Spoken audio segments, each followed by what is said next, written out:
بتبدأ الحكاية بمملكة من القرود عايشين في شجرة ضخمة، والشجرة دي كانت بتمثل لهم أرضهم. وفي يوم مرات ملك القرود كانت بتولد، فالمساعد بتاعه راح له وخده عشان يقول له حاجة على جنب. ولما الملك راح مع المساعد بتاعه قال له إن مراته خلفت ولدين، ولد فيهم طبيعي شبه القرود، وولد تاني جسمه صغير وكان شكله مش طبيعي زيهم.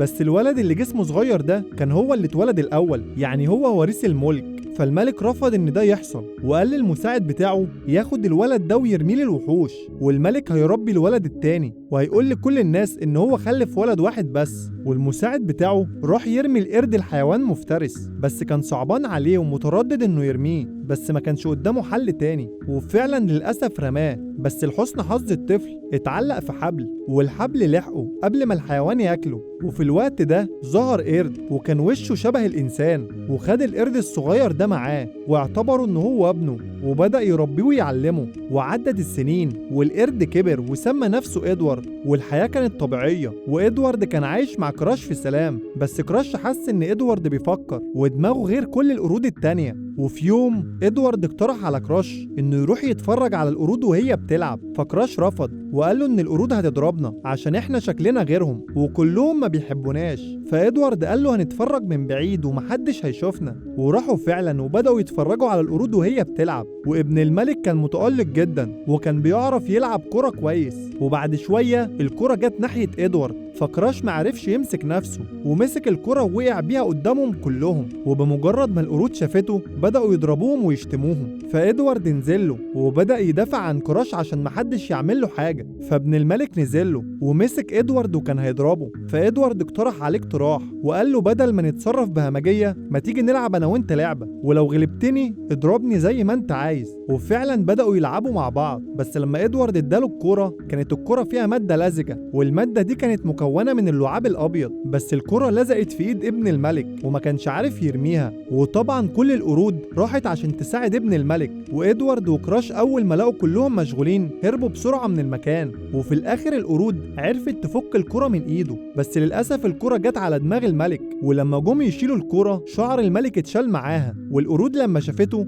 خافوا يقولوا له على اللي حصل عشان شكله دلوقتي هو كمان بقى غريب. فالملك سأل مين اللي حدف الكرة دي، فالمساعد بتاعه قال له ان إدوارد هو اللي عمل كده. فالملك أمرهم انه يروحوا يجيبوا إدوارد. ومن ناحية تانية إدوارد وكراش كانوا رجعوا الشجرة بتاعتهم. وفي الوقت ده مساعد الملك جالهم وقال لإدوارد إن الملك عايزه، فإدوارد فعلا راح معاه. بس الملك لما شافه لقى إن إدوارد عنده مشكلة في إيده، ودي كانت نفس المشكلة اللي كانت في ابنه زمان. فالملك عرف كده إن إدوارد ده ابنه، وبعدها سأله على المادة اللي كانت في الكورة، فإدوارد فهمه إن ده لعاب أبيض ومش مادة خطيرة ولا حاجة. وبعدين عمل له تاج من الشجر، وبعدها جاب لهم زرعة وحط لهم فيها مية، وقال للملك إن دي مراية يعرف يشوف فيها نفسه. فالملك استغرب وسأله انت عرفت منين كل الحاجات دي؟ فإدوارد قال له انا استخدمت عقلي وبقيت بحاول استنفع بكل حاجة. ومن ناحية تانية الساحرة بتاعت الملك عرفت ان إدوارد خطر على العشيرة عشان إدوارد بيفكر وبيستخدم عقله،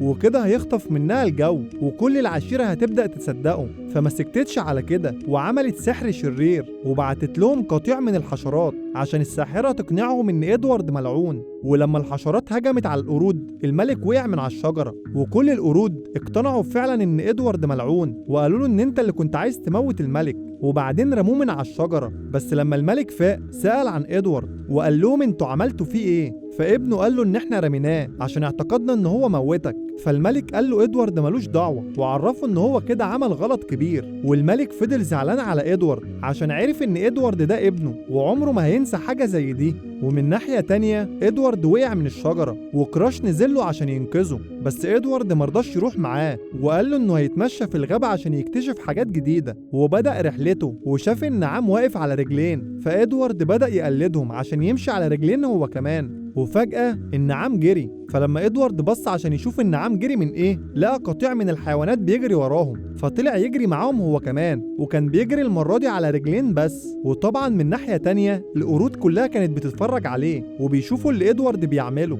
وإدوارد فضل يجري من قطيع الحيوانات وملقاش قدامه غير شجرة القرود عشان يتحمى فيها. وأول لما قرب من الشجرة الملك نزله على طول عشان يحميه، والملك فعلا بدأ يتخانق مع الحيوانات وأنقذ إدوارد، بس الملك ما استحملش وكان خلاص بيموت. فابن الملك نزل من الشجرة ولقى الملك بيموت فعلا، بس الملك قبل ما يموت قال لابنه ان إدوارد اخوه ولازم هما الاتنين يحافظوا على العرش. وللأسف فعلا الملك مات. وبعدها ابن الملك قال لإدوارد ان الملك كان بيخرف قبل ما يموت وانه مش ابنه ولا حاجة، وخد جثة الملك وطلع للشجرة تاني وقال لكل القطيع ان هو الملك الجديد. وطبعا كل العشيرة وافقت. ومن ناحية تانية كراش نزل لإدوارد وقال له يطلع معاه للشجرة تاني، فإدوارد قال له إن الشجرة دي مش مكاني وأنا لازم أكتشف حاجات جديدة. وفي نفس الوقت ده البرق ضرب شجرة والشجرة ولعت نار، فإدوارد قرب من الشجرة دي وأول ما لمسها اتلسع في إيده، وكل القرود طبعا اللي كانت على الشجرة كانوا شايفينه. وبعدها إدوارد خد خشبة فيها نار وبدأ يلعب بيها قدام القرود كلها. وفي نفس الوقت ده كان في إعصار جاي من بعيد، فإدوارد حاول يهرب منه بس للأسف الإعصار بلع إدوارد. وجوه الإعصار ده إدوارد شاف بنت وحاول ينقذها، وفعلا لما مسكها كانوا هيقعوا من مكان عالي، بس كراش جه ولحقهم. ولما البنت دي فاقت إدوارد حاول يكلمها، بس البنت دي قالت له إن عيلتها ماتت من الإعصار. فإدوارد حاول يهديها ويطمنها بس برضه ما هديتش وفضلت تجري منه. فإدوارد ساب كراش وبدأ يجري ورا البنت دي عشان يفهم قصتها. وفي الآخر إدوارد عرف يوصل لها وبدأوا يتكلموا مع بعض، وإدوارد عرفها على نفسه،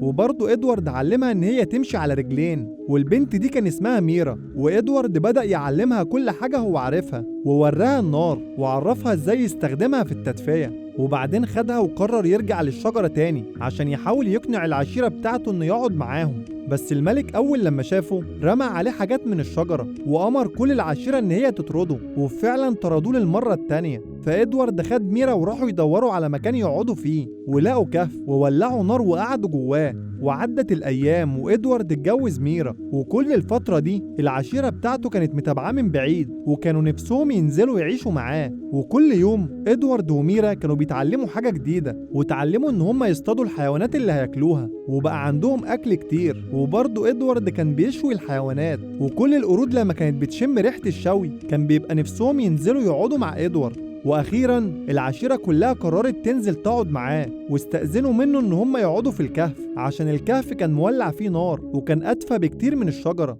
وفعلا كلهم قعدوا مع إدوارد وبدأوا يتعايشوا معاه، وإدوارد كان بيعلمهم كل يوم حاجة جديدة. وكل ده الملك كان شايفهم من فوق. ويوم بعد يوم القرود كانت بتعمر الأرض، بس اللي بيحصل ده ما كانش عاجب الساحرة، فعملت عليهم سحر جديد وبعتت لهم قطيع كامل من الجراد، والجراد دمر لهم كل حاجة هم عملوها الفترة اللي فاتت. فالقرود كلها بتصور وعرفوا ان اللي عمل كده هو الملك بتاعهم، فرجعوا تاني للشجرة وقرروا يولعوا في الشجرة ويولعوا في الملك هو كمان. بس إدوارد هو اللي حاول يمنعهم عشان يحمي أخوه إن هو ما يموتش. وفعلا إدوارد عرف ينقذ أخوه، بس برضه القرود ولعوا في الشجرة. وفي الوقت ده إدوارد قال لهم إنه عنده الحل، وقال لهم إنه هيوديهم مكان مليان أكل وشرب وفيه شجر وكهوف عشان يسكنوا فيها. فميرا استغربت وقالت له انت عرفت المكان ده منين؟ فإدوارد قال لها هنمشي زي ما الطيور بتمشي واكيد هم هيوصلونا للمكان ده. وفعلا كل القطيع سمعوا كلامه وفضلوا ماشيين كلهم وراه، وإدوارد كان ماشي في الاتجاه اللي بتروح فيه الطيور لحد ما اخيرا